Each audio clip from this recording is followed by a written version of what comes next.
When it comes to quality sleep, Ashley has you covered with top mattress brands at winning prices and with special financing options available.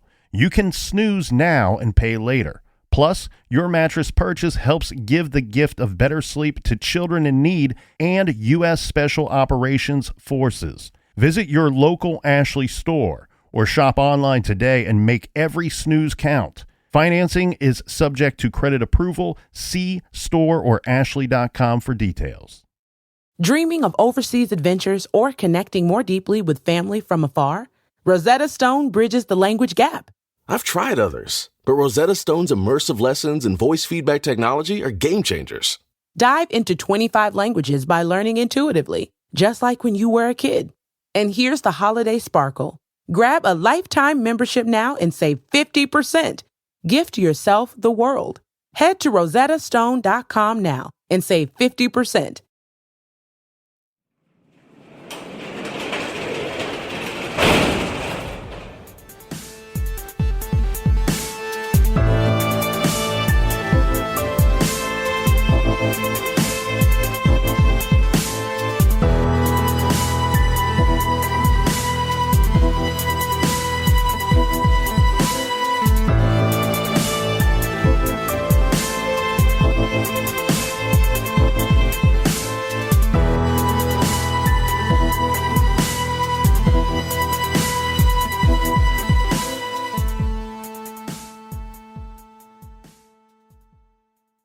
Welcome to True Crime Garage. Wherever you are, whatever you are doing, thanks for listening. I'm your host, Nick, and with me, as always, is a man that knows a beard is the only real man makeup. He is the captain. And the true MVP of the Super Bowl was Julian Edelman's beard. So, it's good to be seen, and it's good to see you. Thanks for listening. Thanks for telling a friend. Today we are drinking Captain's Log by Cameron's Brewing up in beautiful Oakville, Ontario, Canada. Garage grade, 4 out of 5 bottle caps. This is a fantastic lager. Smooth, light, and clean with an ABV of 5%. Captain tested, Captain approved. And brought to us by our good friends right here. First up, we have Marine from Sweet Home, Chicago. And a big shout out to Vanessa G in Austin, Texas. Next up, listen to this one, Captain. We have Mark the Legend, Mr. Rozer, and Gaza Zuki, all postal carriers in Bath, UK. The garage loves them mail carriers. Oh, Gazazuki. And a big we like your jib to Jen in Canton, Massachusetts. And next we have Charlie Hines in Baltimore. And last but not least, we have Sandra in Indianapolis. Sandra. Her name was Cassandra. So thank you to all of you for going to truecrimegarage.com and clicking on the donate button. And for all things true crime, go to truecrimegarage.com. And we are almost sold out of the black hoodies, and we're almost sold out of the gray hoodies. So if you would want to get one of the pullover Zodiac hoodies, go to truecrimegarage.com and click on the store page and order yours today. The time is now. The time is right now. What time is it? It's right now. All right, that's enough of the business. Everybody gather around, grab a chair, grab a beer. Let's talk some true crime.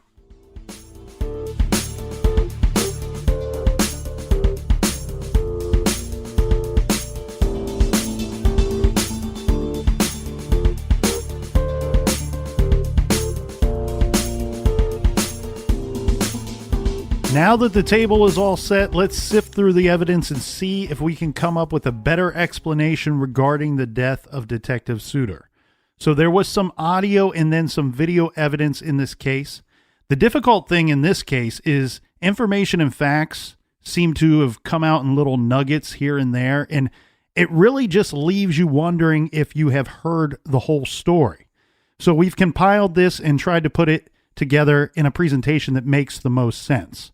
Regarding the surveillance footage, this was taken from a private video camera attached to the Food Mart convenience store on Bennett Place. The police have relied on the private camera in the past for footage and photos of suspects in this rough neighborhood. Just like seemingly every other piece of surveillance footage we've seen in other cases, the timestamp on this video is off. It was later revealed to be off by 11 hours. The footage has been analyzed and overanalyzed and picked apart by the media and the public. To be clear, what it shows, I really think is open to interpretation. For one thing, the video is taken from across the street and way down the block. Any human figures visible are small, and the video has areas that appear to be out of focus or smudged. But here is what the video shows according to the Baltimore Police Department. And mind you, this is taken from a statement before they released the video to the public. They say that the video shows Detective Suter and Bomenka. They are at Bennett Place, near the entrance to the vacant lot. Now we lose sight of Bomenka, who is wearing a light tan trench coat and is distinguishable from the dark suited Suter. A dot, and I describe this as a dot because it's what it looks like to me.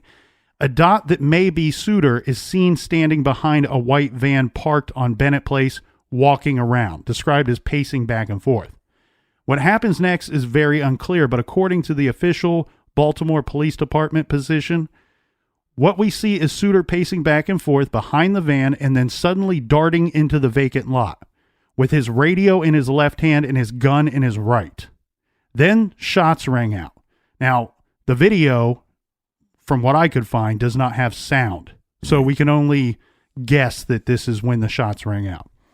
And we see Bomenka running across the street away from the lot to take cover. Specifically, the whole episode between Suter running into the lot and Bomenka running took about 8 seconds or less. The vacant lot where Suter's body was found is not in the line of sight of the camera. We are informed later that Bomenka had been on Schroeder Street right around the corner when the shots were fired, and he did not see what happened.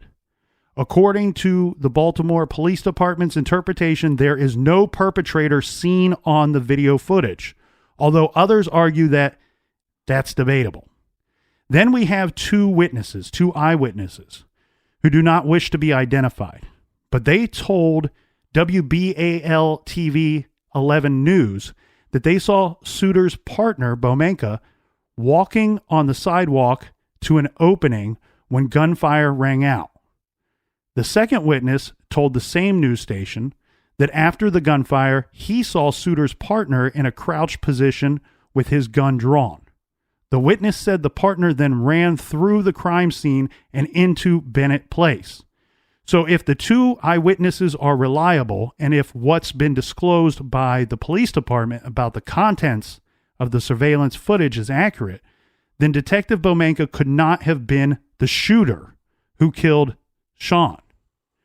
According to Bomenka, he called 911 on his phone and then went to the vacant lot to check on his partner. So what is strange here by this whole account is that Bomenka did not have his radio on him. Right. He had to use his cell phone to call for backup. Police dispatch sent out a signal 13, an emergency call that means urgent, officer down. This took place at 4:36 p.m. Police dispatchers initially radioed, quote, caller reporting his partner got shot. No description of the suspect. No further. End quote. Interestingly, this directly contradicts a statement we know Commissioner Davis made about the suspect being a black man in a black and white jacket. This statement by Davis about the suspect seen by Bomenka was released later on the night of the shooting, but dispatch was not notified of any description in the initial 911 call and, in fact, was told there was not a description. But then an hour after the shooting, a dispatcher issued a citywide BOLO. Be on the lookout for a black male with white sleeves and a knit baseball cap. So this video, the long version, is about 1 hour and 10 minutes. I'm not going to post that version, but there is a shorter version where they zoom in where they believe the Detective Suter was. So I will post that on our website at True Crime Garage. We also have Commissioner Davis, who revealed that there was a brief 2 or 3 second unintelligible transmission from Detective Suter's radio. It conveyed that he was, quote, clearly in distress, said Davis. Suter is heard to shout something, and it was confirmed by his peers that it was likely Suter's voice in this bit of audio. And there's a loud sound that could be possibly a gunshot, and then silence. And when he was found, Suter was still holding his radio in his left hand. Commissioner Davis elaborated that the body cam footage from officers responding to the scene showed that Suter's radio never left his hand. Responding officers wearing body cameras turned Suter over and found him to be in grave condition. After sending Suter off to the hospital in a law enforcement vehicle, officers' first concern was the possibility that the shots came from a nearby building.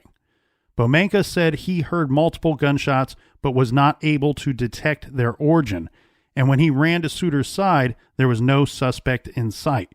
This is confirmed by the audio recordings of the police dispatch calls. In one of the radio transmissions, the officer on the scene says, "We still have a possible armed perp here." Officer was not able to speak on where it came from, meaning the gunshots. "We don't know if it was on foot, in the rear alley, or from one of the houses near the window. We're not sure." So the block was placed on lockdown while officers searched for the shooter in the many nearby vacant buildings. As we know, it remained on lockdown for 6 days while the police department investigated. Meanwhile, we know that someone drove Suter to the shock trauma center, got into an accident, and Suter was transferred to an ambulance. Despite this, Dr. Thomas Scalia, physician-in-chief at the shock trauma unit, told the Sun later that any delay in getting Suter to the hospital did not impact his condition. Some more details. The bullet entered behind his right ear and traveled forward, exiting from his left temple. This fact raised all sorts of questions. Was it possible that he was wrestling with an attacker and had his arm twisted around behind his ear and the gun went off? How did the bullet get lodged into the dirt ground? Was Suter on the ground when he was shot? That would explain the dirt, some of the dirt that was found on his clothing. Right. But interestingly, no mention has ever been made of the whereabouts of the other 2 bullets. Now, we know that they were fired from Suter's gun, but where are they? As far as we know, they have never been located. So we have the bullet casings, but no bullets. All right, Captain, I think that we need to dive into the suicide theory, as I think this theory might be the biggest and most complicated of the theories put forth. The suicide theory, I think, has the most layers to it. One layer, and a very thick one, I might add, is when Suter was subpoenaed to testify against his fellow officers, he possibly would be incriminating himself in illegal activity as well. Also, some of the disgraced task force members named 12 additional officers in the Baltimore police force who were in on the take. These additional officers allegedly either participated in the committing of crimes, helped cover them up, or enjoyed some of the proceeds. And some of these were higher ups. One of those named was the head of the Baltimore Police Department's Internal Affairs Division and Davis's number 2 man on the force. One was an assistant state's attorney, and one was Detective Sean Suter. Now, Detective Gondo, who we talked about yesterday, asserted specifically that Sean Suter had for a decade participated in stealing money with the task force members and other corrupt members of the Baltimore Police Department. Right. He also said that Suter knowingly planted the heroin in Umar Burley's vehicle. Despite all Commissioner Davis's repeated assertions that Sean Suter was clean as a whistle, the news that he had been named as corrupt, as well as the other pieces of evidence about his killing, it was his own gun, it was a close contact wound, no one saw a perpetrator, may suggest that Suter actually killed himself. Stephen Shenning, the acting U.S. attorney, said people had suggested Suter was complicit in misconduct, but said, quote, "We'll never know what he knew because he's not here to speak to the circumstances." So was it possible that Suter was crooked? And did he not want that truth to emerge, tarnishing his reputation, ending his career, landing him in prison, and shaming and impoverishing his family? It is possible. In other words, that Suter staged his own suicide to look like he was killed in action, not being able to face his own downfall. Hence why there's 3 shots from his gun.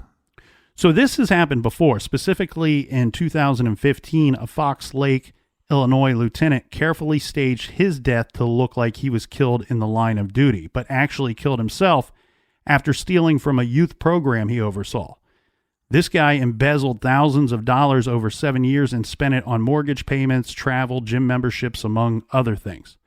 But the walls were closing in, and he knew he was about to be nailed for his crimes. Right. On the day he died, he was on duty. He radioed that he was chasing 3 suspects in a swampy area near Fox Lake, north of Chicago. Backup officers later found his body about 50 yards from his squad car. His death set off a huge manhunt involving hundreds of officers. The search involved multiple law enforcement agencies and ended up costing over $300,000 in overtime and other expenses.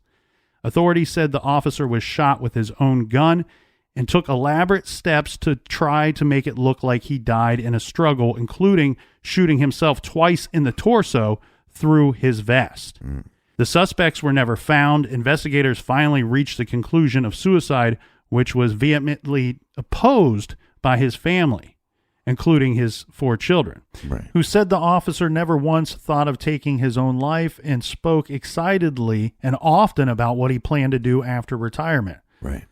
You can't deny that there are parallels between that case and that of Sean Suter. Well, yeah, but one thing that is not parallel is that shooter has another detective with him. Mm-hmm. So even if you fire 2 shots, maybe thinking that you're going to stun the other detective and he's going to look away or take cover, now you have seconds to then make it look like you struggled with somebody and shoot yourself at the same time. Mm-hmm. So that's a big difference. And a lot of stuff regarding the Suter case from within the department, thoughts and theories from within the department, didn't come out until 2018. Because apparently several of the initial investigators on the Suter case came to the conclusion that he may have killed himself. This being as early as a month after his death. Right. The Baltimore Sun reported that month that officials inside the Baltimore Police Department itself were divided about where the evidence in the case pointed them to. And again, we have Commissioner Davis, who continued to endorse the homicide theory, and then others leaned toward suicide as the most likely explanation. By March of 2018, the AP described Suter's death as a baffling whodunit, with evidence pointing in 2 different directions, murder versus suicide. Suter's family, of course, insists that the suicide theory is absurd. They maintain that he was a happy father of 5 who would never have left his children. His uncle, this is Sherman Basil, mentioned that Suter was eagerly looking forward to a peaceful retirement. This is just 7 years away. And he had recently made plans to visit his uncle in D.C. with his extended family over the Christmas holidays. Well, okay, I don't mean to stop you in your tracks here, but even with the last case, the officer that took his life because he stole money, Mm-hmm. if it is true that Detective Suter was taking money, here's what I have a problem is when everybody goes, well, he was a happy man and he didn't talk about any depression and he was looking forward to retirement. Mm-hmm. Did he also tell you about the money he was stealing? Right. No, in fact that he was. Yeah. He didn't. Right. And he didn't in the first case. And so this is evidence that you don't know everything about this individual. Mm-hmm. I mean, you have to know that that's evidence that they're hiding something. So I just want to put that out there. Well, and we didn't get into the thick of this yesterday, so I think we should now because, as you pointed out, there are possibly more motivating factors for a possible suicide. Suter had 5 children. His salary was reportedly $78,000 a year. Right. If he died in the line of duty, his family stood to receive hundreds of thousands of dollars in lump sum payouts of federal and state benefits. Right. A pension giving his widow his annual salary for life. And I actually saw one report that states it would be tax-free for the course of her life. That's good, though. It should be tax-free. There would also be workers' compensation as well as any possible life insurance that they had. Okay, so is that it on those facts? Well, I think let's go into these benefits. Go ahead. I have a question for you. Okay. Well, what does he get if he goes to jail? How much does the police department pay his family? He wouldn't get I don't know this to be 100% fact, but I have to believe it would be zero. Right. It's probably zero. Right. You don't get to go to jail and they go, hey, we're going to pay your family money. Mm-hmm. Or, hey, what's the benefits that your family gets if you go to jail? Zero. Right. So, that becomes a difficult thing. That seems to me like such a big motive. And then on the other side of things, you go, well, of course, I don't believe that his wife is arguing that he didn't kill himself because she wants money. But that has to play a factor in this. That she would have a motive to keep that fight going. Mm-hmm. Does that make sense? Oh, yeah. I mean, you got to question everything. If we're questioning Sean Suiter's motivation, right, and what may have actually happened, it's fair to question hers as well. Right, but then we have to question somebody else's motive as well. Mm-hmm. Because if the police department is saying, hey, look, at first we're looking for a suspect. White jacket, black and white jacket, black man. This is what we're looking for. Mm-hmm. We're shutting down a whole neighborhood. And then all of a sudden you go, hey, this cop wasn't dirty. Well, maybe the cop was dirty. This is what they're saying. Mm-hmm. There's a suspect? No, there's not a suspect. Suiter wasn't dirty? Oh, he was dirty. And you're going to tell me now we don't know if we have a shooter and now we think that he killed himself? Well, guess who doesn't have to pay anything out if he killed himself? The police department. So, and I understand that's not coming directly from their pockets, but I've never been a part of those budget meetings, and trust me, I know some people that have, and they're not pretty. Yeah, but I want to include this because my take on this whole story is while you have some investigators saying that, hey, there were some things that pointed to a possible suicide, I don't believe it was their 100% put our stamp on it position that he did commit suicide. And I mean that being coming directly from the Baltimore Police Department. Right. I don't see them trying to spin this in that direction at this point in our story, in the case. That appears to me to be speculation. They're still treating this as a homicide, but these are just possible motivating factors for another possibility of suicide. And as mentioned, so one of the benefits, the largest benefit that would be available to families of fallen law enforcement officers, this would come from the U.S. Justice Department. It's a program that provides $350,000 in payout, and it also pays out for higher education tuition assistance for his children. So that money is not available if he was a dirty cop or if it was determined that his death was caused by his own intention. Right. So in other words, if Sean Suiter killed himself, many of those benefits to his family would be drastically reduced, if not removed altogether. Well, and do you know how much money these kids would get for college assistance? I mean, do you know how much it is to get a computer degree in these day and age? Trillions of dollars. Right. Trillions. Well, and I've actually seen different reports regarding what the tuition assistance would have been for his children. Right. Anything from, the whole bill is paid to, a small amount paid annually. Well, and I'm joking about the trillions, but I mean, higher education now, the price is ridiculous. Well, so if he did commit suicide, how would this have worked?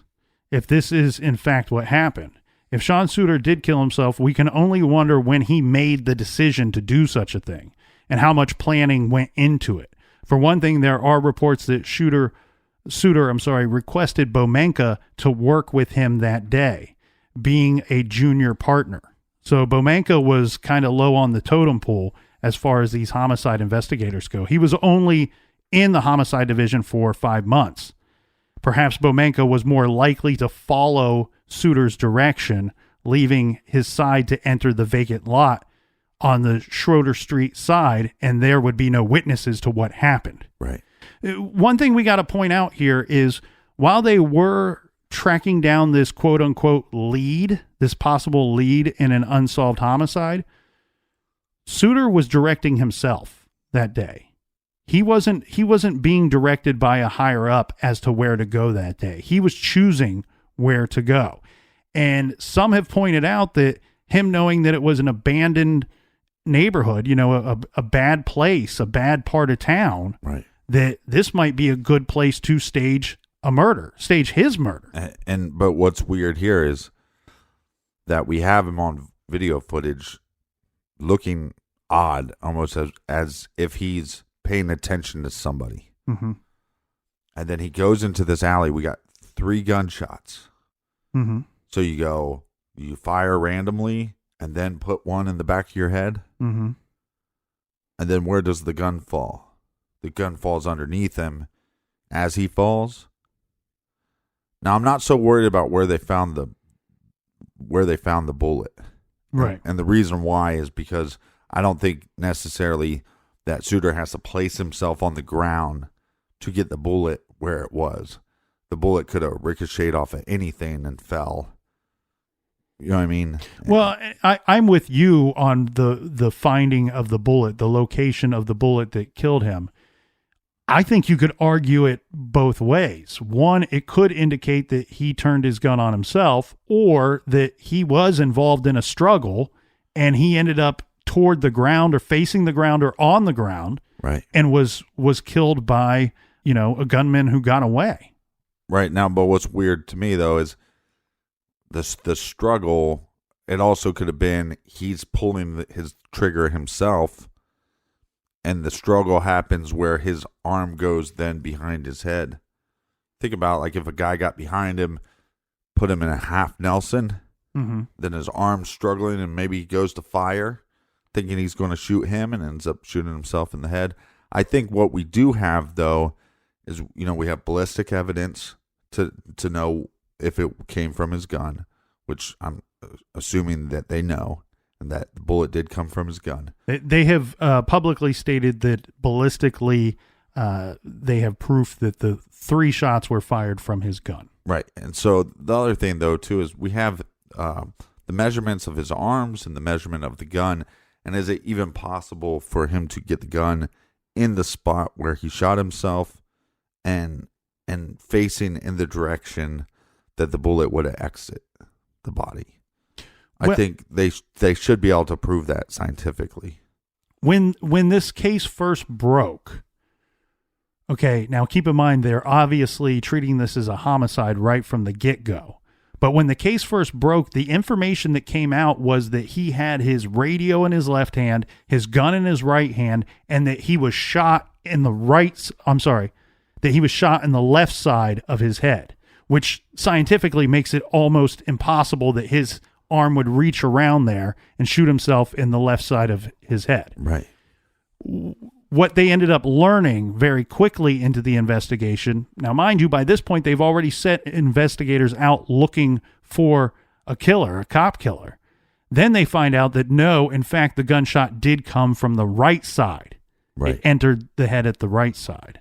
Right. But what I'm saying is, depending on where at on the right side of his head, it was behind his ear. So it would have been, this is the great thing about podcasting. I'm sitting here, we're both doing this, trying to put our right hand toward the back of our right ear. And somebody's going to walk in and think we're doing hot yoga, but we're not. While you can do so, I wouldn't say that it's difficult, but it doesn't seem supernatural. Right. But again, maybe that's part of the plan. If I do it this way, it's not going to seem natural. They're not going to know what's up. Well, and then in August of 2018, we will get back the IRB report, and we will review their findings right after this quick beer break.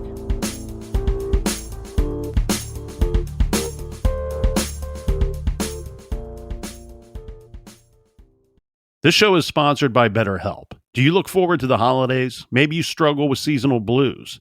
This time of year can be a lot, and it's natural to feel some sadness or even anxiety about it. But adding something new and positive to your life can counteract some of those feelings. Therapy can be a bright spot, something to look forward to. to make you feel grounded and to give you the tools to manage everything going on. If you're thinking of starting therapy, give BetterHelp a try.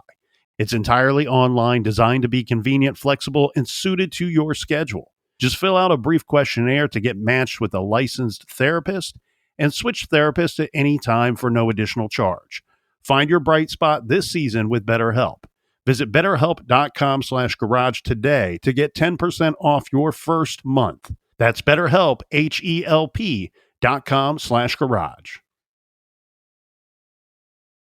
Rosetta Stone is the language learning program with a lasting impact. I've been using their app to learn French, and it's not just about memorizing words, but actually having real conversations. And it's not just French. They offer 25 languages. Right now, Rosetta Stone has an awesome holiday deal, 50% off their lifetime membership. Every language, unlimited access forever. For anyone keen on diving deep into a new language, check out rosettastone.com. It's a game changer. You can start your day off right when you find a professional on Angie to get your plumbing right first. Connect with skilled professionals to get all your home projects done well. Visit Angie.com. You can do this when you Angie that.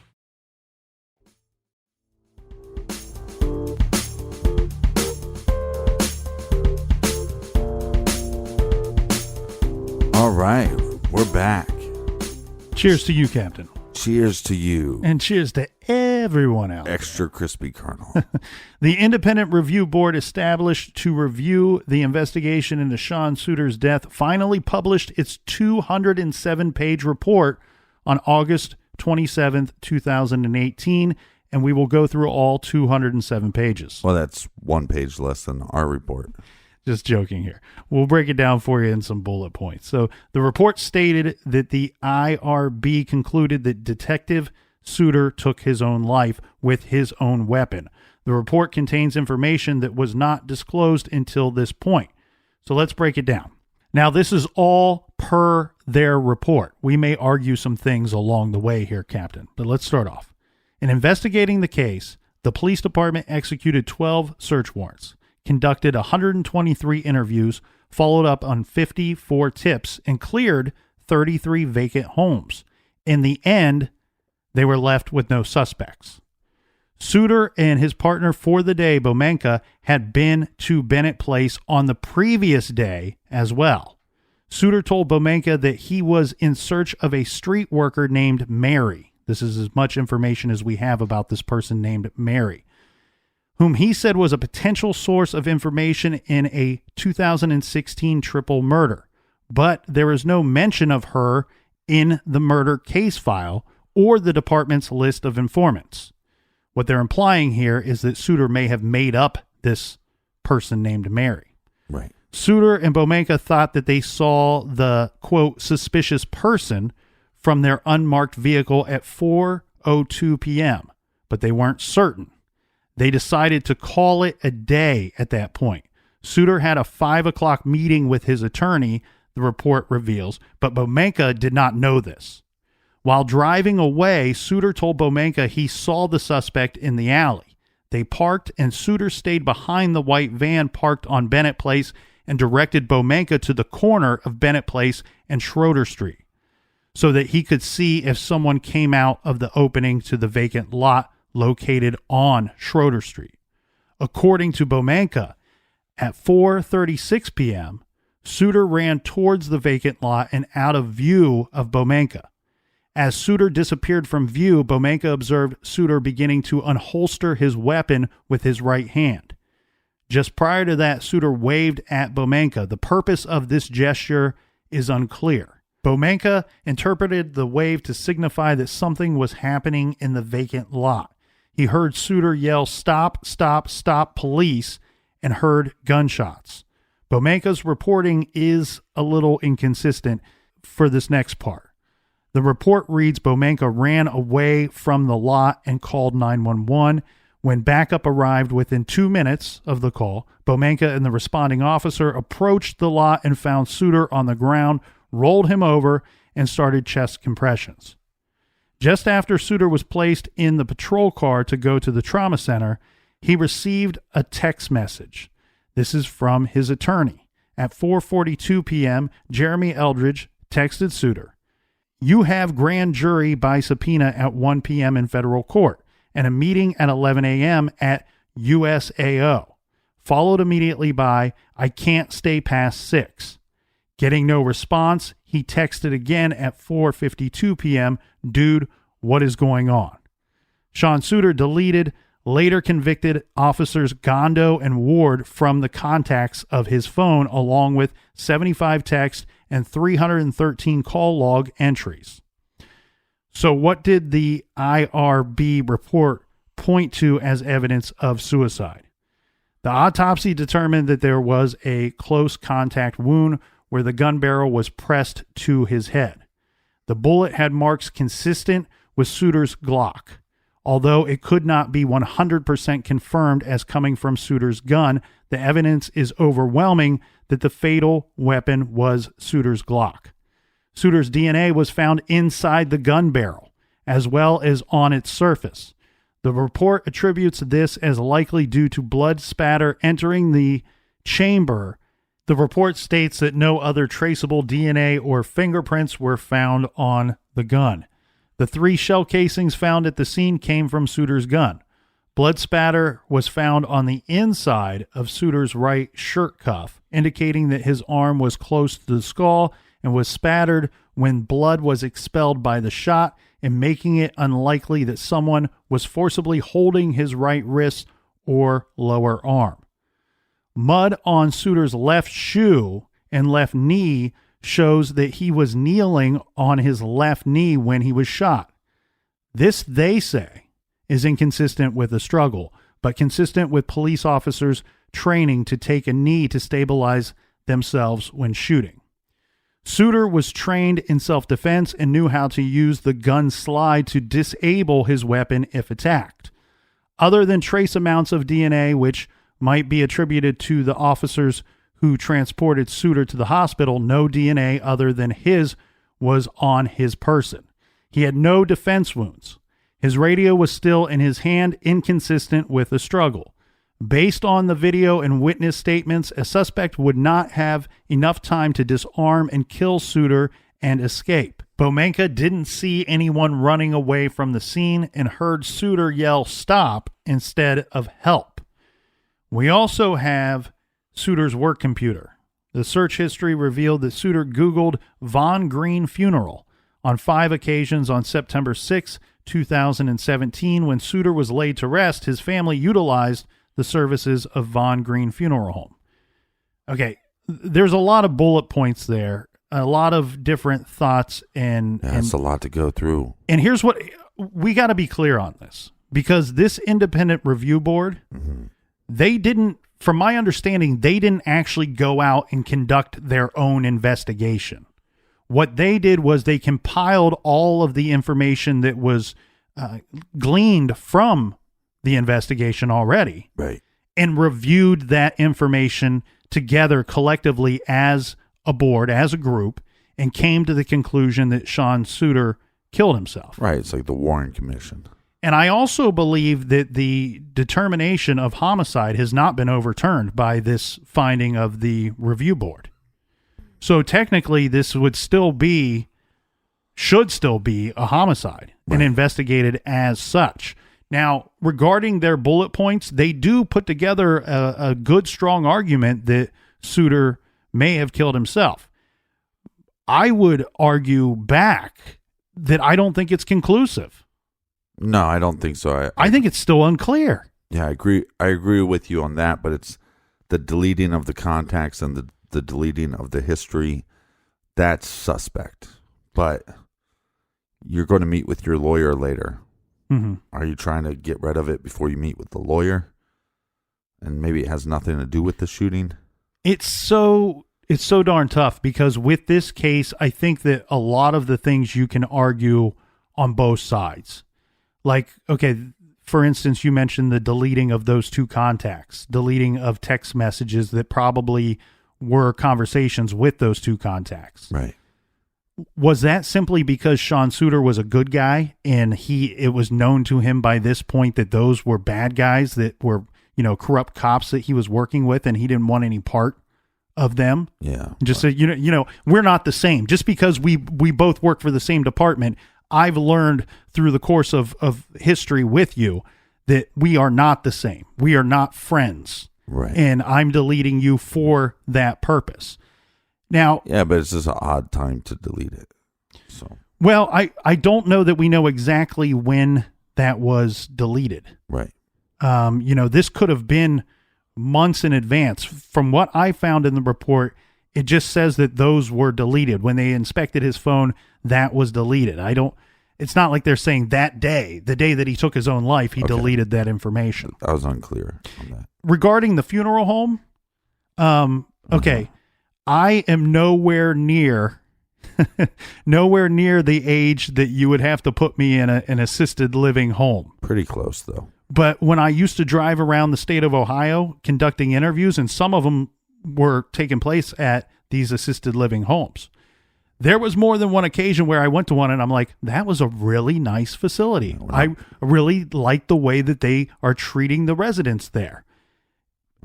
What I'm getting at is just because he Googled a funeral home doesn't mean that he was planning his death. It could be something as simple as he attended a funeral there, wanted to remember the name of it in case he had to make arrangements for himself at a later date, or one. And you say he's just going to the website. He Googled a general name, not the exact name of the funeral home, but a general name that would lead him to get information. It's kind of like if you walk past a restaurant that you think looks nice and you're like, oh, I'll Google John A's. Well, there's also obituaries that are posted on funeral parlors' websites. Oh, that's true. So could he be looking up somebody, a friend of a friend, a family friend that might have passed away, to see what time their service is, or if they passed away? Who knows? I think within all of that there's really only two pieces of evidence that I think are very strong in support of the possibility of suicide. I want to argue some other things first before we get to those. But regarding the mud or dirt that was found on his suit, again, you can argue that both ways. The review board wants to suggest that means he was kneeling down in a manner that he is taught as an officer to stabilize himself before taking a shot. Right. Can't you argue the same point that he was being attacked or in some kind of scuffle that led him down to his knee? Yeah. And then he was shot? And then you have the blood on his cuff, on the cuff of his shirt, which says that there couldn't have been somebody forcing his hand. Could not have forced his hand. There was nobody else present. Right. I would like to see that really mapped out for all of us. Right, you know what I mean? Map this thing out and show me how that couldn't mean that somebody else was forcibly holding his hand. Right. To me, that's just a non-point. It's right. like, it doesn't mean anything. I don't give a shit about their opinions on that. Well, The thing is, they could have a better understanding of it because they have better knowledge presented to them, where we don't have enough to go, oh, right, I agree with that or disagree with that. Right. But since I don't, I'm just throwing it out. I'm just saying it doesn't matter to me. Well, and that's why I say I would like to see more. I would like to see that really mapped out for us scientifically to explain how no one else could have been holding his hand, forcing his arm, or anything to that manner. Yeah, and then I also wonder, do we know if he's in a dead sprint? The reason why I mean this is there a possibility that he runs around and says, stop, he fires 2 shots, and then somehow within his movements, it's an accidental shooting to himself? Mm-hmm. Is that possible? Mm-hmm. Well, and then you have the review board saying, well, his partner for the day says he was yelling stop, not help. We're talking about seconds, man. Who knows what words we're going to use when we find ourselves in a situation? Right, but if you're in a situation with another person, cops normally say, stop. It's the cops. Mm-hmm. Stop or I'll shoot, right? So what, you know what I mean? I think why would he yell help? I actually think help! Him yelling stop indicates that there may have been somebody else present in that vacant lot with him. I agree. And okay, so I think the most damning part, the part that may point the most to suicide for me, is the very short period of time from when he runs into the vacant lot to when his partner can see what's going on. Right. They say that that's 8 seconds. That makes it that's such a short period of time for someone to get into an altercation with this officer, with Suter, overpower him, 3 shots ring out, one of them kills Suter. It could happen. However, I think it's such a small piece of time, I don't find it to be very likely. The other part of that is the person getting away. Right. How did the individual get away and not be seen in that short of a time span? We're talking about broad daylight. Well, 8 seconds to run into a building that's pretty quick, but it's doable. You know, if I'm on the curb and I push you over, I could get inside a house within 8 seconds. Yeah. You could too. I mean, even with your bum leg. Well, here's the thing. You have to wonder, from knowing where the bullet came from behind his right ear, yeah, is it possible that he ran into that vacant lot and he was ambushed? I don't mean gunned down. I mean that maybe he was in pursuit of someone, or thought he saw something and was in pursuit of that, and someone came up from behind him. That would explain his... they say that, look, he's got his radio in his hand, so that doesn't indicate a scuffle. He could be calling for help. His intention could have been to call for help. That would indicate a scuffle, right? Well, you could run in. He has his hand on his radio, left hand. He comes running in. He thinks he sees something. He fires. Boom, somebody's behind him. They grab his arm. He pulls it up. Accidentally pulls the trigger, or purposely pulls the trigger because he thinks he's going to hit that person. Boom, he's dead. You bring up a very interesting thing here. Could it be something as simple as he was, in fact, in pursuit of someone he thought was behaving suspiciously and loses his footing as he's yelling stop with the intention of firing at some point, and ends up mistakenly shooting himself? Because again, how old is he? Well, he would have been 43 years old. So 43-year-old running around the corner, and he's going to put down his knee. And as he's doing this, and maybe he has his gun up here again, you go, okay. He hits his knee, and boom. Mm-hmm. It says, I mean, nobody can see the dance moves I'm doing, but it's possible. It's very possible. And look, your body breaks down. I don't care what anybody says. And well, it doesn't. Who cares? I mean, let's say he's in the prime of his life. We all can take a misstep. We all can be running full speed and not see something and step on it, or roll our ankle. Anything, any of that can happen to anyone at any time. Well, and also you think you're in pursuit. You say that before you get out of the car. Are you a little jumpy because of the area? Possibly. Mm-hmm. So, it's a possibility. Well, let's go down this road real quick, because I've seen conflicting reports regarding gunpowder residue. There are some reports out there that state that they cleaned his hands, that his body was cleaned at the autopsy, therefore they couldn't find gunpowder residue. That doesn't mean that there wouldn't have been some there at some point. I've also seen other reports that state emphatically that yes, there was gunpowder residue on Sean Suter's hand, which would indicate that he fired that gun himself at least one out of those 3 times. I'm going to go with there was gunpowder residue, because the sources that comes from, I believe to be more credible. Right. So I'm not saying 100% that is fact, but in my research, I believe it to be true. It seems like everybody's kind of leaning that way. Yeah. So there have been people that have pointed out, well, because there was gunpowder residue on his hand, then he had to have shot himself. But then one could argue, is it possible he fired 1 or 2 of the shots, but not the shot that killed him? Right. And then people have also argued, well, would have Suter have been smart enough to know that they would find gunpowder residue on his hand, therefore he purposely fired more than one shot before killing himself. Well, again, and then you wonder about this video. Is it doctored in any way? Is it edited in any way? How long did they have this video footage before it's released to the public?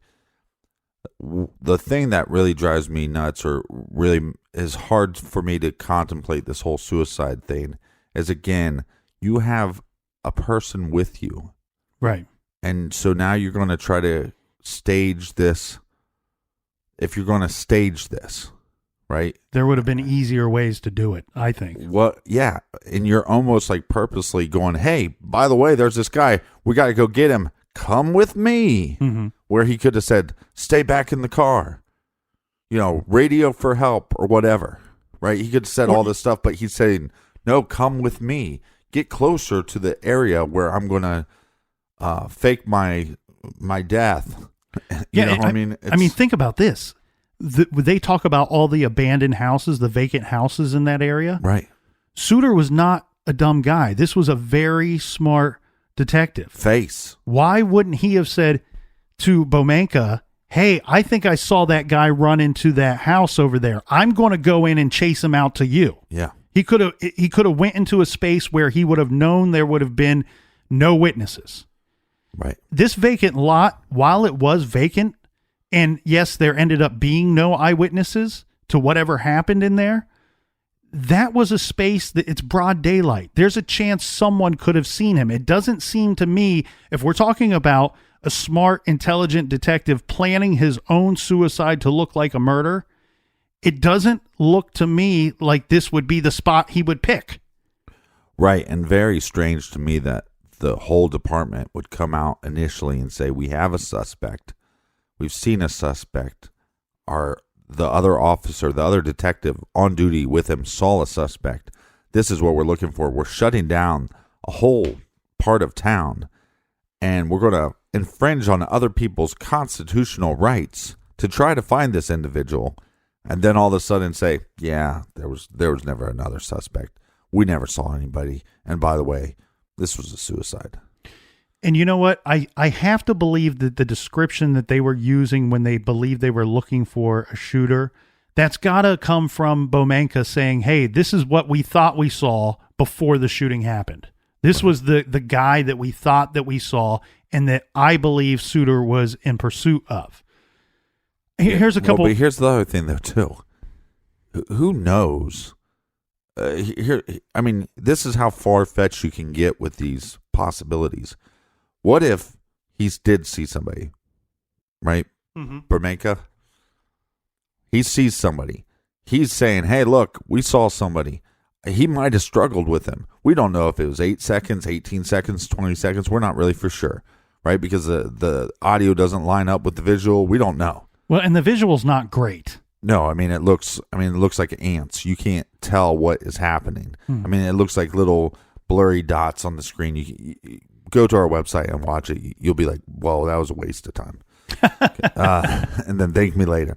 No, but it's like, we don't know. And then did somebody that they charge with these crimes, these dirty cops, did they get to this cop and say, hey, you need to forget about the suspect you saw?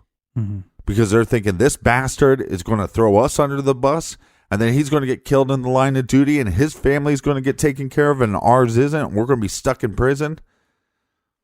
You know, you're going to say that you didn't see anybody. You're going to say that this was a suicide. And if you don't say that, we'll go after your family.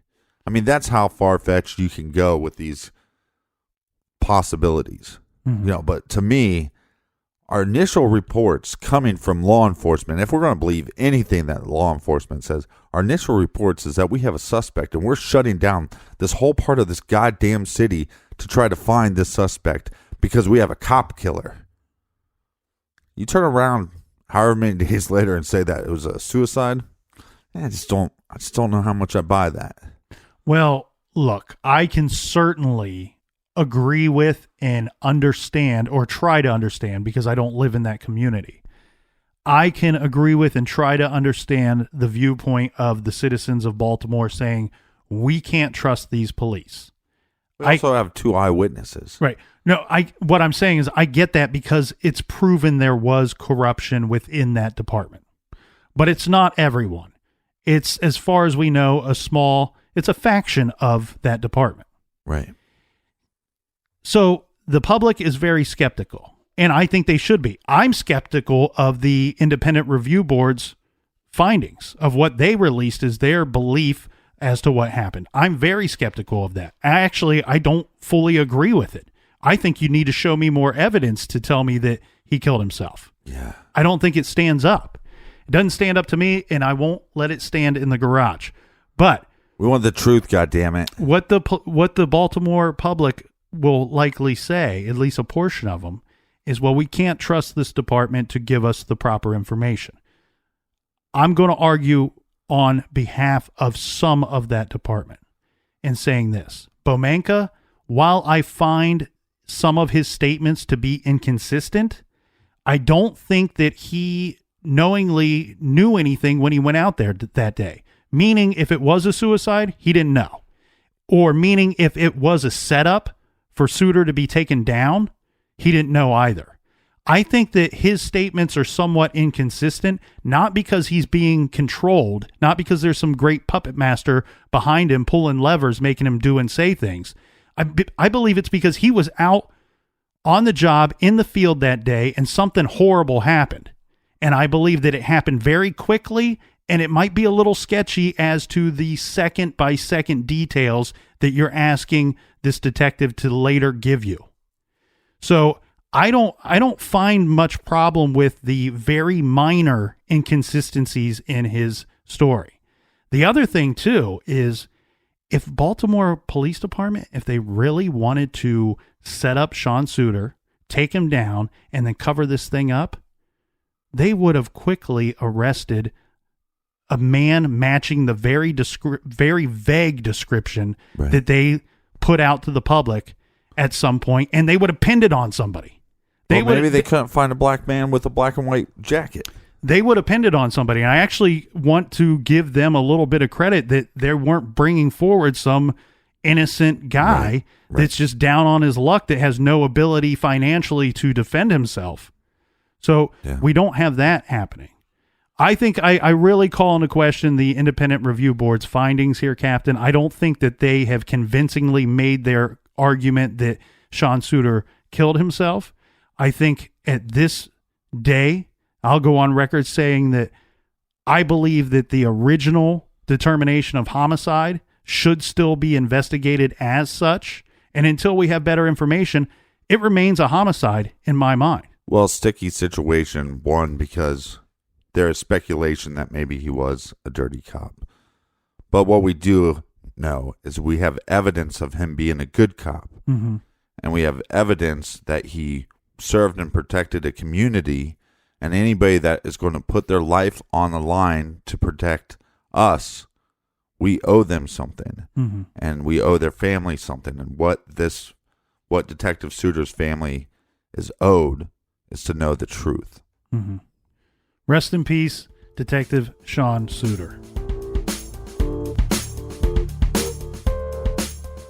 And you should go to truecrimegarage.com for many reasons, but one of them, we have our recommended page, and we've recommended many books over our long journey here. Today, we are recommending In Pursuit, The Hunt for the Beltway Snipers by David Reichenbach. In Pursuit is a memoir detailing the pursuit and hunt for the Beltway Snipers that lasted for 23 days in October of 2002, when they terrorized the Washington Capital region as they shot 14 people in random acts of pure evil. You don't have to write that title down now. You can simply go to truecrimegarage.com and find that listed on our recommended page. This week on our Stitcher Premium show, Off the Record, we talked about the Jamie Kloss case updates, so you want to check that out. We also discuss the TV show True Detective. And that's on Stitcher Premium, so if you don't have that, go get it. Well, we will see everybody back here in the garage next week. Until then, please be good, be kind, and don't litter.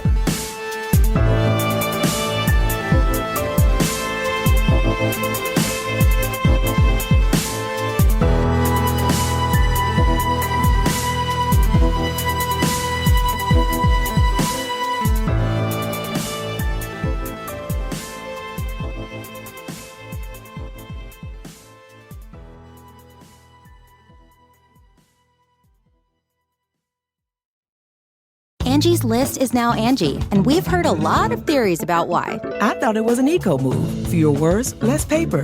No, it was so you could say it faster. No, it's to be more iconic. Must be a tech thing. But those aren't quite right. It's because now you can compare upfront prices, book a service instantly, and even get your project handled from start to finish. Sounds easy. It is, and it makes us so much more than just a list. Get started at Angie.com. That's ANGI, or download the app today.